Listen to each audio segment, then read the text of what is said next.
እርጎ ስናመርት ንጽህና ቁልፍ ነገር ነው። እጃችንንና ሁሉንም የምንጠቀምባቸውን ዕቃዎችን ከማምረታችን በፊት ማጠብና ንጹህ ማድረግ አለብን።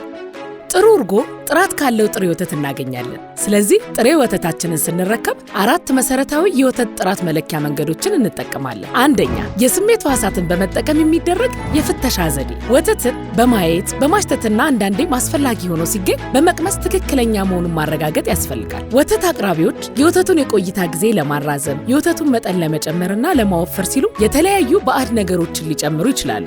ሁለተኛ፣ የላክቶሜትር ፍተሻ። የላክቶሜትሩ የላይኛው ቀጭን ክፍል ከ0 ጀምሮ እስከ 40 ድረስ ያሉ ቁጥሮች ይገኙበታል። ላክቶሜትሩ ወደ ንጹህ ውሃ ሲገባ እስከ 0 ንባብ ድረስ ይሰምጥና ቀሪ ክፍሉ ይንሳፈፋል። ነገር ግን ወተቱ ሲገባ ወደ ላይ ይንሳፈፋል። ጥራት ያለው ወተት የላክቶሜትር ንባብ ከ26 እስከ 32 ሆኖ የጥራት ልዩነት የሚፈጠረው በዝርያ፣ በአመጋገብና በወቅት ሊሆን ይችላል። ሶስተኛ፣ የአልኮል ፍተሻ።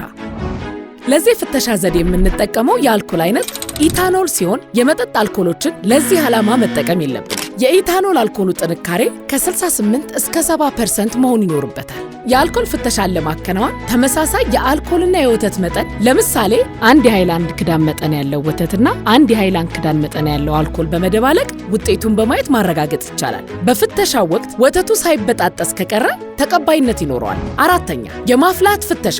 ይህ ቀላል የሆነ የፍተሻ ዘዴ ሲሆን ታልቦ ከሚጠበቀው ጊዜ በላይ የቆየ ወተትን ናሙና ወስደን በምናፈላበት ጊዜ የሚበጣጠስ ስለሆነ ውድቅ ለማድረግ ይረዳናል። ለዚህ ፍተሻ 1 የሾርባ ማንኪያ ወተት በመውሰድ በእሳት ላይ በማፍላት ማረጋገጥ ይቻላል። በሚፈላበት ጊዜ ሳይበጣጠስ ከቀረ ወተቱ ትኩስ መሆኑን ያመለክታል።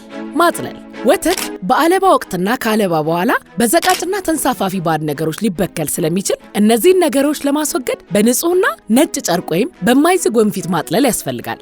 ማፍላት ወይም ፓስቸራይዜሽን። ወተትን የፕሮባዮቲክ እርጎ ለማምረት በምናፈላበት ጊዜ ወተቱን የያዘው ዕቃ ከእሳቱ ጋር ቀጥታ ንክኪ ሊኖረው አይገባም። ይህንንም ለማድረግ መጀመሪያ በትልቅ ዕቃ ውሃ በማፍላት ወተት የያዘውን ዕቃ በትልቁ የፈላ ውሃ በያዘው ዕቃ ውስጥ በማስቀመጥ የወተቱ የሙቀት መጠን 85 ዲግሪ ሴንቲግሬድ ከደረሰ በኋላ ለ15 ደቂቃ እንዲቆይ ማድረግ ያስፈልጋል።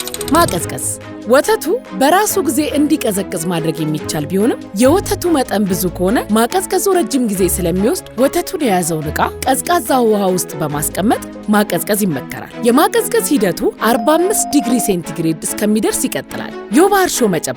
በ85 ዲግሪ ሴንቲግሬድ የፈላው ወተት የሙቀት መጠኑ ወደ 45 ዲግሪ ሴንቲግሬድ ዝቅ ሲል የወባ እርሾ ይጨመራል። በ1 ግራም የወባ እርሾ እስከ 100 ሊትር ፕሮባዮቲክ እርጎ ማምረት ይቻላል። የፕሮባዮቲክ እርጎን ለማሸግ የምንጠቀምበት ዕቃ ወይንም ኩባያ ውስጥ የወባ እርሾ የተጨመረበትን ወተት ከጨመረን በኋላ የያዘውን 45 ዲግሪ ሴንቲግሬድ ሙቀት ጠብቆ እንዲቆይ ዘመናዊ የእርጎ ማብለያ የምንጠቀም ከሆነ ከ3 እስከ 4 ሰዓት በሚፈጅ ጊዜ የፕሮባዮቲክ እርጎ ምርት ሊገኝ ይችላል። ምርቱን ማቀዝቀዝ። የፕሮባዮቲክ እርጎ ምርቱ ከደረሰ በኋላ ከእርጎ ማብለያ ማንሳትና በ4 ዲግሪ ሴንቲግሬድ ማቀዝቀዝ ያስፈልጋል።